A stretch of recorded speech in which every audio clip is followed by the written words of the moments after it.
তো সকলকে স্বাগতম আমাদের ইউটিউব চ্যানেল পিকোজন সেন্টারে। তো আজকের যে বিষয়টা বা আমাদের যে বিষয় আলোচনা হবে বা যে বিষয় নিয়ে আজকের ক্লাসটা নেওয়া হবে সেটা হচ্ছে আমাদের এসএলএসটি এবং পিএসসি এবং তার সাথে হচ্ছে মাদ্রাসা যে সকল পরীক্ষাগুলো হয়ে থাকে, এবং তার সাথে বলে রাখি যে যদি কোনো কারণবশত ঝাড়খণ্ড যে টিজিটি এবং পিজিটির যে পরীক্ষা যদি হয় পরবর্তী ক্ষেত্রে, তো সেই ক্ষেত্রে এই ক্লাসগুলো কিন্তু খুবই উপকৃত হবে। তো এই ক্লাসটা হচ্ছে বাংলা সাহিত্যের ইতিহাস থেকে আমাদের যে শ্রীকৃষ্ণ কীর্তন আছে তার সংক্ষেপে আলোচনা, এবং প্রত্যেকটা যে লাইন এবং প্রত্যেকটা যে আলোচনা হবে প্রতিটা কিন্তু খুবই গুরুত্বপূর্ণ একটা ক্লাস। ঠিক আছে, তো এর যে এই পিডিএফটা আমরা ক্লাস শেষ হওয়ার পর আমাদের যে টেলিগ্রাম গ্রুপ আছে সেখানে আমরা এই পিডিএফটা সম্পূর্ণ ফ্রিতে কিন্তু আমরা প্রোভাইড করে দেবো। তো এই পিডিএফটা যদি বা এই ক্লাসটা যদি আমরা সম্পূর্ণ ক্লাসটা করে থাকি, তো অনেক ক্ষেত্রে আমি বলতে পারি যে এই যেখান থেকে প্রশ্ন আসুক না কেন, তো এর বাইরে কিন্তু প্রশ্ন আসার সম্ভাবনাটা কিন্তু অনেকটাই কম থাকবে।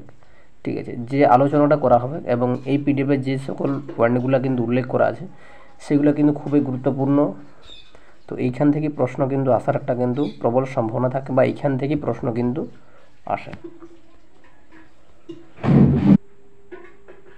আশা করছি ক্লাসের গুরুত্ব অনেকটাই কিন্তু সকলের কাছে বেশি হবে। তো প্রত্যেকটা যে পয়েন্ট এবং পুঙ্খানুপুঙ্খভাবে কিন্তু আলোচনা করা আছে এবং সেটা কিন্তু হাইলাইট করা আছে অন্য কালার দিয়ে। তো সেই ক্ষেত্রে কিন্তু সকলের কিন্তু বোঝার কোনো অসুবিধা হবে না।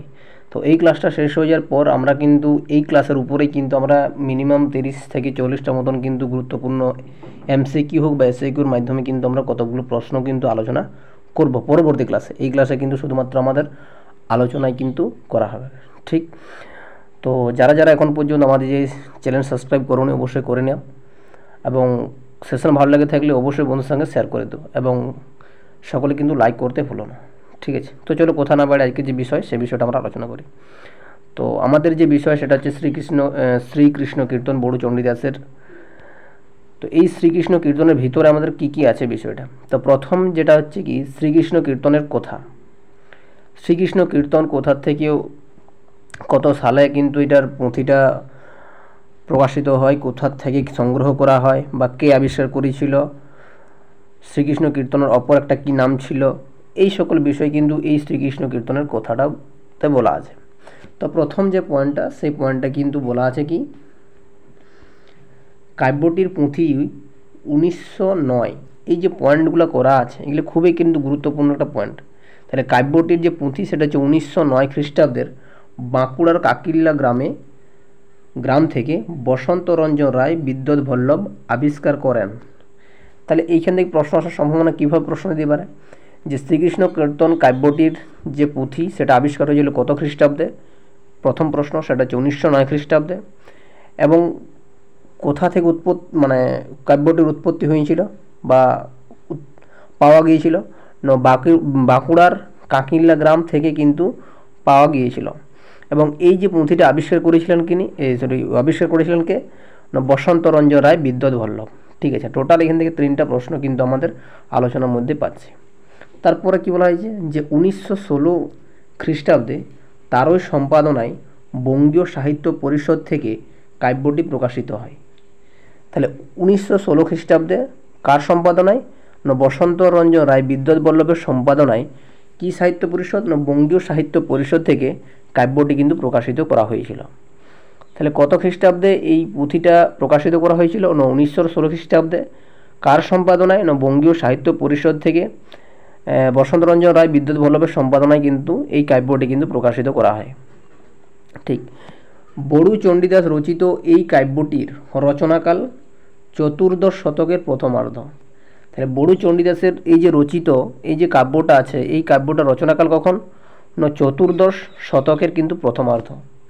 ঠিক আছে, শ্রীকৃষ্ণ কীর্তন একটি হচ্ছে নাট্যধর্মী কাব্য। তাহলে শ্রীকৃষ্ণ কীর্তন একটি কিন্তু নাট্যধর্মী কাব্য। এই কাব্যে আছে কি গীতিধর্মিতাও কিন্তু লক্ষ্য করা যায়।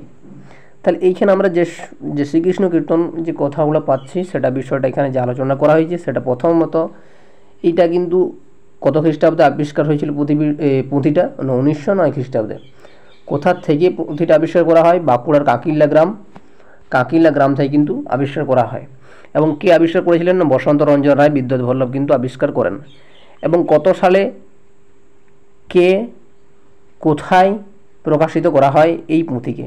1916 খ্রিস্টাব্দে বসন্ত রঞ্জন রায় বিদ্যুৎ বল্লভের সম্পাদনায় বঙ্গীয় পরিষদ থেকে কিন্তু কাব্যটি কিন্তু প্রকাশিত করা হয়।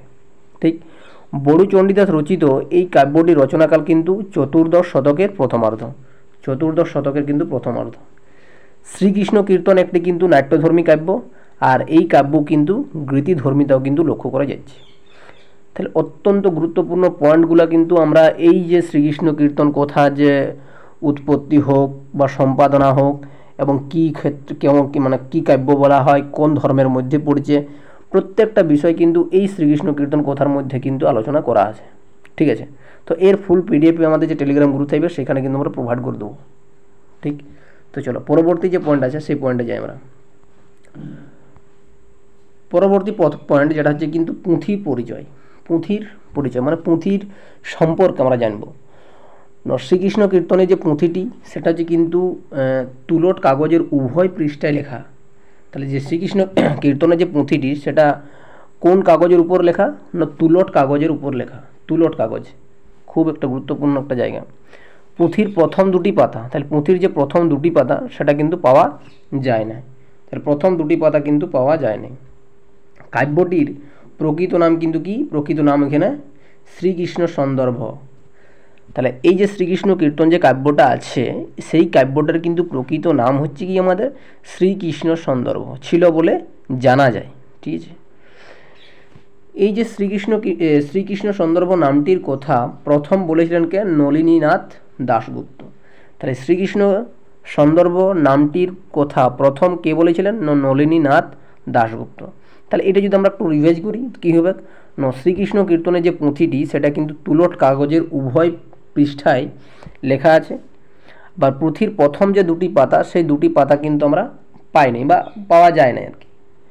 কাব্যটির যেটা প্রকৃত নাম ছিল সেটা কিন্তু শ্রীকৃষ্ণ সন্দর্ভ ছিল বলে কিন্তু জানা যায়। আর এই যে শ্রীকৃষ্ণ সন্দর্ভ নামটির কথা প্রথম কে বলেছিলেন? সেটা বলেছিলেন নলিনীনাথ দাশগুপ্ত কিন্তু বলেছিলেন। তো আশা করি এই যে দুটো পয়েন্ট আমাদের আলোচনা করা হলো সকলের কাছে কিন্তু অনেকটা কিন্তু ক্লিয়ার হলো। পরবর্তী যে পয়েন্ট আছে, পরবর্তী পয়েন্ট হচ্ছে কিন্তু কাব্যের যে খণ্ড সংখ্যা। এই যে শ্রীকৃষ্ণ কীর্তন যে কাব্যটা আছে এই কাব্যে আমাদের কতগুলো খণ্ড লক্ষ্য করি না? প্রথমে আমাদের যে খণ্ডটা টোটাল খণ্ড হচ্ছে কিন্তু শ্রীকৃষ্ণ কীর্তন কাব্যে খণ্ড সংখ্যাটি কিন্তু 13টি। তাহলে টোটাল হচ্ছে 13টি কিন্তু খণ্ড আছে। শ্রীকৃষ্ণ কীর্তন কটা খণ্ড আছে? 13টি।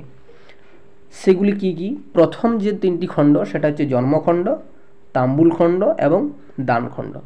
তাহলে প্রথম যে 3টি খণ্ড সেটা হচ্ছে জন্মখণ্ড, তাম্বুল খণ্ড এবং দানখণ্ড। পরবর্তী যে খণ্ডগুলো আছে তারপরে যে 3টি খণ্ড আছে সেটা হচ্ছে নৌকাখণ্ড, ভারখণ্ড এবং ছত্রখণ্ড।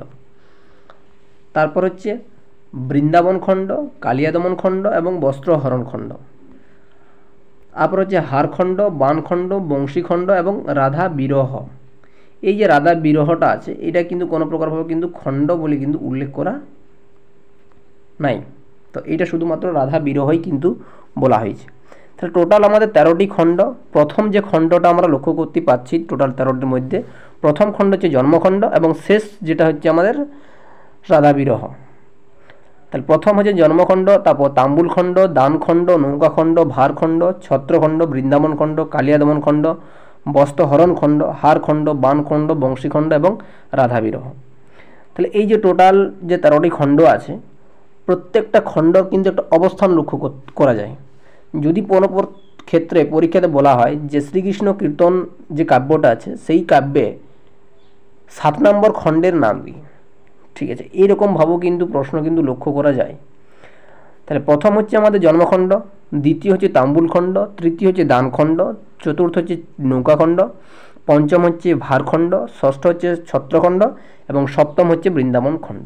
তাহলে এইখানে প্রশ্নটা যেটা করেছিলাম সেটা হচ্ছে কি যে শ্রীকৃষ্ণ কীর্তন কাব্যে আমাদের সপ্তম খণ্ডের নাম কি? সপ্তম খণ্ডের নাম হচ্ছে আমাদের বৃন্দাবন খণ্ড এবং শেষ খণ্ড হচ্ছে রাধা বিরহ খণ্ড এবং প্রথম খণ্ড হচ্ছে জন্মখণ্ড। ঠিক আছে, তাহলে এইভাবে কতকগুলো খণ্ড কিন্তু আমাদের এখানে যে 13টা খণ্ড সেটা আলোচনা করা হয়েছে এবং সকলকেই বলবো প্রত্যেকটা যে খণ্ডর যে অবস্থান কত নম্বরে কোন খণ্ডটা আছে, এইটা কিন্তু আমাদেরকে সঠিকভাবে কিন্তু নিজেদেরকে মনে রাখতে হবে। ঠিক আছে, তাহলে প্রথম জন্মখণ্ড, দ্বিতীয় তাম্বুল খণ্ড, তৃতীয় ত্রাণ খণ্ড। তো এইভাবে প্রত্যেকটা কিন্তু অবস্থানগুলোকে আমাদের কিন্তু মনে রাখা খুবই দরকার। ঠিক, এবারে তারপর আছে যে গুরুত্বপূর্ণ পয়েন্টটা, সেটা হচ্ছে কি, যে এই যে কাব্যটা আছে, কাব্যের যে সমস্ত খণ্ডগুলো আছে, সেই খণ্ডগুলোর মধ্যে বসন্তকালের যে উল্লেখ আছে সেটা কোন কোন খণ্ডে আমরা লক্ষ্য করি। তাহলে বসন্তকালের যে উল্লেখ আছে সেটা হচ্ছে তাম্বুল খণ্ডতে লক্ষ্য করা যায়, বৃন্দাবন খণ্ডে, বান খণ্ড এবং বংশী খণ্ড। তাহলে বসন্তকালের যে উল্লেখ পাওয়া যাচ্ছে সেটা হচ্ছে টোটাল 4টা খণ্ডে। কী কী খণ্ড? তাম্বুল খণ্ড, বৃন্দাবন খণ্ড, বান খণ্ড ও বংশী খণ্ড। ঠিক, পরবর্তী যেটা আছে সেটা হচ্ছে কাব্যের, দাঁড়াও না, তারপর কি বলা হয়েছে যে কাব্যের নৌকা খণ্ডে বর্ষা ঋতুর কথা কিন্তু পাওয়া যায়। তাহলে এইখানে একটা পয়েন্ট কোশ্চেন দিতে পারে যে বর্ষা ঋতুর কথা কোন খণ্ডে আমরা লক্ষ্য করি। তো বর্ষা ঋতুর কথা আমরা নৌকা খণ্ডে কিন্তু আমরা লক্ষ্য করি। ঠিক আছে, এবং গ্রীষ্ম ঋতুর কথা কোথায় পাওয়া যায়? গ্রীষ্ম ঋতুর যে কথাটা পাওয়া যায় সেটা কিন্তু দান খণ্ডে পাওয়া যায়। তাহলে এইখানে যদি আমরা রিভাইজ করি তো সেটা হচ্ছে কি, যে শ্রীকৃষ্ণ কীর্তন কাব্য হচ্ছে টোটাল 13টি খণ্ড। 13টি খণ্ড আমরা আলোচনা করলাম। প্রথম খণ্ড হচ্ছে জন্মখণ্ড এবং শেষ খণ্ড যেটা আছে সেটা হচ্ছে রাধা বিরহ। ঠিক আছে, এবং 12 নম্বর খণ্ড সেটা হচ্ছে বংশী খণ্ড। তারপর হচ্ছে কাব্যের কাব্যে যে সমস্ত খণ্ডে বসন্তকালের উল্লেখ আছে তাহলে হচ্ছে তাম্বুল খণ্ড, বৃন্দাবন খণ্ড, বান খণ্ড ও বংশী খণ্ড। এবং কাব্যের যে খণ্ডে যে বর্ষা ঋতুর কথা পাওয়া যায় সেটা হচ্ছে নৌকা খণ্ডে, এবং গ্রীষ্ম ঋতুর কথা যেটা পাওয়া যায় সেটা হচ্ছে দান খণ্ডে। ক্লিয়ার? তো এইখানেও আশা করছি কারো সমস্যা হবে না। যদি কোনো জায়গায় সমস্যা থাকে বা কোনো জায়গায় ভুল তথ্য থাকে তো অবশ্যই সেটা কমেন্ট করে তোমরা নিজেদের যে কমেন্ট বক্স থাকবে সেখানে কিন্তু কমেন্ট করে জানতে পারো। ঠিক আছে, তো পরবর্তী যেটা পয়েন্ট সেটা হচ্ছে কাব্যের আঙ্গিক, কাব্যের সম্পর্কে বা কাব্যের ভিতরে যে কি বিষয়টা বলা হয়েছে। তো প্রথম যেটা বলা হয়েছে যে খণ্ডিত পদ সহ শ্রীকৃষ্ণ কীর্তন কাব্যে মোট 418টি পদ। তো কোনো কোনো বইয়ে দেখেছি আমরা 416টা পদও কিন্তু লক্ষ্য করা যায়, মানে উত্তর দেওয়া আছে। তো এইটা হচ্ছে মতান্তরে, আর এটা কিন্তু অনেক ক্ষেত্রে ধরা হয়েছে, আমি যেটা দেখেছি কিছু কিছু বইয়ে। তো সেই ক্ষেত্রে মতান্তরটা আমি দিয়েছি। তাহলে খণ্ডিত যে পদ সহ যে শ্রীকৃষ্ণ কীর্তন কাব্যে মোট হচ্ছে 418টি পদ লক্ষ্য করা যায়। এটা মতান্তরও কিন্তু কিছু বই লেখা আছে, আবার কিছু বই 416টাও কিন্তু বলা আছে। তো এইটা একটু সকলে কিন্তু একটু দেখে নিও। ঠিক আছে, এবং সর্বাধিক পদ যেটা পাওয়া যায় সেটা হচ্ছে সবথেকে বেশি পদ আছে সেটা হচ্ছে দান খণ্ডে, সবথেকে বেশি পদ আছে। তো টোটাল কতগুলো পদ আছে সেটা হচ্ছে 112টি পদ। তাহলে ওই যে 13টি খণ্ড আছে, ওই 13টি খণ্ডের মধ্যে সবথেকে বৃহত্তম খণ্ড বা সর্বাধিক যে পদটা পাওয়া যায় সেটা হচ্ছে আমাদের দান খণ্ডে। তো ওই দান খণ্ডে কতগুলো পদ আমরা পাচ্ছি? টোটাল হচ্ছে 112টি। এবং সর্বনিম্ন পদ পাওয়া যায় যেটা হচ্ছে হার খণ্ডে, টোটাল হচ্ছে 5টি খণ্ড আছে, 5টি পদ আছে। তাহলে প্রথম হচ্ছে কি, সর্বাধিক পদ পাওয়া যাচ্ছে শুধুমাত্র দান খণ্ডে, সর্বাধিক সব থেকে বেশি পাওয়া যাচ্ছে হচ্ছে দান খণ্ডে, টোটাল হচ্ছে 112টি। এবং সর্বনিম্ন পদ পাওয়া যায় সেটা হচ্ছে হার খণ্ডে, যেটা হচ্ছে 5টি। ঠিক আছে, কাব্যে মোট সংস্কৃত শ্লোকের সংখ্যা হচ্ছে 161টি। তাহলে এই যে শ্রীকৃষ্ণ কীর্তন কাব্য আছে, এই শ্রীকৃষ্ণ কীর্তন কাব্যে মোট সংস্কৃত যে শ্লোক সংখ্যা আছে সেটা কিন্তু 161টি কিন্তু শ্লোক সংখ্যা কিন্তু আমরা দেখতে পাচ্ছি। সর্বাধিক সংস্কৃত শ্লোকের সংখ্যা পাওয়া যায় দান খণ্ডেই। তাহলে দান খণ্ডে সর্বাধিক পদও পাওয়া যাচ্ছে এবং দান খণ্ডে সর্বাধিক সংস্কৃত শ্লোকের সংখ্যাও কিন্তু পাওয়া যাচ্ছে। এটা অবভিয়াসলি যেটা বুঝতে পারছি যে যেহেতু এই দান খণ্ডটা সর্বাধিক বা বড় পদ আছে, মানে অনেকগুলোই পদ আছে, তো সেই ক্ষেত্রে আমরা এটা অনুমান করে যদি চলতে পারি, যে মনে রাখার একটা যদি বিষয় বলতে পারি যে যেহেতু দানখণ্ডে সর্বাধিক পদও পাওয়া যাচ্ছে, তাহলে সেই ক্ষেত্রে কিন্তু দানখণ্ড কিন্তু সর্বাধিক সংস্কৃত শ্লোকের সংখ্যাও কিন্তু আমরা দেখতে পাবো। তো সেই হিসাবে কিন্তু যদি আমরা মনে রাখার চেষ্টা করি তো দানখণ্ডে টোটাল হচ্ছে 46টা কিন্তু সংস্কৃত শ্লোকের সংখ্যা কিন্তু পাওয়া যায়। এবং কাব্যে ধ্রু বা ধ্রুপদ উল্লেখিত পদের সংখ্যা হলো 344টি। তাহলে এই যে কাব্যটা আছে শ্রীকৃষ্ণ কীর্তন কাব্যে টোটাল ধ্রু বা ধ্রুপদ যে উল্লেখিত পদ আছে সেই পদের সংখ্যা কিন্তু 344টা। তাহলে পুনরেকবার রিপিট করা যাক যে খণ্ডিত পদ সহ শ্রীকৃষ্ণ কীর্তন কাব্যে টোটাল হচ্ছে 418টি পদ বা 416টি পদ, যেটা এই একটু ভালো করে দেখে নেব সকল একটু। ঠিক আছে, তারপর বলা হয় যে সর্বাধিক পদ পাওয়া যায় কিন্তু কোথায়, দানখণ্ডে, টোটাল হচ্ছে পদের সংখ্যা হচ্ছে 112টি, এবং সর্বনিম্ন পদ পাওয়া যায় কিন্তু হারখণ্ডে, টোটাল হচ্ছে 5টা। কাব্যে মোট সংস্কৃত শ্লোকের সংখ্যা হচ্ছে 161টি, তার মধ্যে সর্বাধিক সংস্কৃত শ্লোকের সংখ্যা হচ্ছে কিন্তু দানখণ্ডে, যেটা হচ্ছে 46টি শ্লোকের সংখ্যা কিন্তু আছে। কাব্যে ধ্রু বা ধ্রুপদ উল্লেখিত পদের সংখ্যা হলো কিন্তু 344টি। ঠিক, পরবর্তী যে পয়েন্ট আছে সেটা হচ্ছে চরিত্র। আমরা শ্রীকৃষ্ণ কীর্তন কাব্যে কিন্তু অনেকগুলো চরিত্র আমরা লক্ষ্য করি, কিন্তু তার মধ্যে সবথেকে গুরুত্বপূর্ণ চরিত্রগুলো সেটা হচ্ছে কিন্তু রাধা, তারপর হচ্ছে বড়াই আর কৃষ্ণ। এই টোটাল এই তিনজনকে কিন্তু বেশিরভাগ ক্ষেত্রেই আমরা শ্রীকৃষ্ণ কীর্তন কাব্যে কিন্তু আমরা লক্ষ্য করেছি। মানে সবথেকে গুরুত্বপূর্ণ এই তিনটে চরিত্রকে কিন্তু আমরা শ্রীকৃষ্ণ কীর্তন কাব্যে কিন্তু গুরুত্ব দেওয়া হয়েছে বেশিরভাগ ক্ষেত্রে। তো এই যে কাব্যটা আছে, এই কাব্যের সর্বাধিক নাটকীয় চরিত্র হচ্ছে কার, রাধা। তাহলে এইখানে কোশ্চেন দিতে পারে যে কাব্যের সর্বাধিক নাটকীয় চরিত্র আছে কার, সেটা হচ্ছে রাধা। কাব্যে রাধার বয়স বলা হয়েছে কত বছর, 11 বছর। ঠিক আছে, তার পিতার নাম ছিল কি, বা শ্রী রাধার পিতার নাম ছিল সাগর, মাতার নাম ছিল পদুমা বা পদ্মা, এবং স্বামীর নাম ছিল অভিমন্যু বা আইহন। এটা আমরা সকলে জানি, যারা যারা শ্রীকৃষ্ণ কীর্তন পড়েছো, বা আমরা যেহেতু অনেকেই বাংলা স্টুডেন্ট, তো সেই ক্ষেত্রে আমাদের শ্রীকৃষ্ণ কীর্তনটা পড়াটা কিন্তু স্বাভাবিক। তো এই সকল বিষয়গুলো সকলে কিন্তু জানা আছে। ঠিক আছে, তো সেই জন্য এটা শর্ট নোটসের মাধ্যমেই আমরা যতটুকু সম্ভব বা যেগুলো গুরুত্বপূর্ণ টপিক সেগুলো না করলেই নয়, সেই বিষয়গুলোই কিন্তু আমরা এখানে মানে এই ভিডিওর মাধ্যমে কিন্তু আমরা আলোচনা করছি, বা এই পিডিএফ সম্পূর্ণ বিষয়টা কিন্তু আমরা আলোচনা করছি। ঠিক আছে, বড়াই হলেন কি, দ্যুতি চরিত্র। এইখানে দ্যুতি চরিত্র কাকে বলা হচ্ছে, বড়াইকে। তো তিনি রাধার কাছে 3 বার শ্রীকৃষ্ণের প্রেম বার্তা নিয়ে গেছেন। তাহলে বড়াই কী করেছিল, রাধার কাছে কতবার প্রেম বার্তা নিয়ে গিয়েছিল শ্রীকৃষ্ণের হয়ে, 3 বার নিয়ে গিয়েছিল। তাহলে কাব্যের সর্বাধিক নাটকীয় চরিত্রের নাম হচ্ছে রাধা। রাধার বয়স ছিল 11 বছর, তার পিতার নাম ছিল সাগর, মাতার নাম ছিল পদুমা বা পদ্মা, এবং স্বামীর নাম ছিল অভিমন্যু বা আইহন। আর বড়াই হচ্ছে এই কাব্যের হচ্ছে দ্যুতি চরিত্র, তিনি রাধার কাছে 3 বার শ্রীকৃষ্ণের প্রেম বার্তা কিন্তু নিয়ে গিয়েছিলেন। ঠিক, পরবর্তীতে তো যারা যারা বিপিএসসি টিআরই 4-এর জন্য প্রিপারেশন নিচ্ছ, তো তাদেরকে আমি প্রথম থেকেই বলে আসছি যে জেনারেল পেপার যদি সকলের যদি ভালো যায়, তো সেই ক্ষেত্রেই কিন্তু তারা কাট অফ ক্লিয়ার করতে পারবে। তো আমরা সকলে জানি, যদি বাংলা বিষয়ের ক্ষেত্রে বলি, তো বাংলা বিষয়ের ভ্যাকেন্সির পরিমাণটা কিন্তু অনেকটাই কম থাকে। তো এইবার অনেকটাই কম্পিটিশন বেশি আছে টিজিটির ক্ষেত্রে। তো টিজিটিতে প্রায় 2600 জনের মতন কিন্তু পরীক্ষা এবারে বসতে চলেছে আর কি। তো সেই ক্ষেত্রে কিন্তু অনেকটাই কম্পিটিশান আছে। তো ভ্যাকেন্সি যদি 100টা হয়, তো সেই ক্ষেত্রে যদি আমরা হিসাব করি, 100টার মধ্যে মিনিমাম 40টা হচ্ছে সিট হবে জেনারেলের। তো 40টা সিট যদি জেনারেল হয়, সেটা তোমরা অনেকটাই বুঝতে পারছো যে কতটা কম্পিটিশান হতে পারে।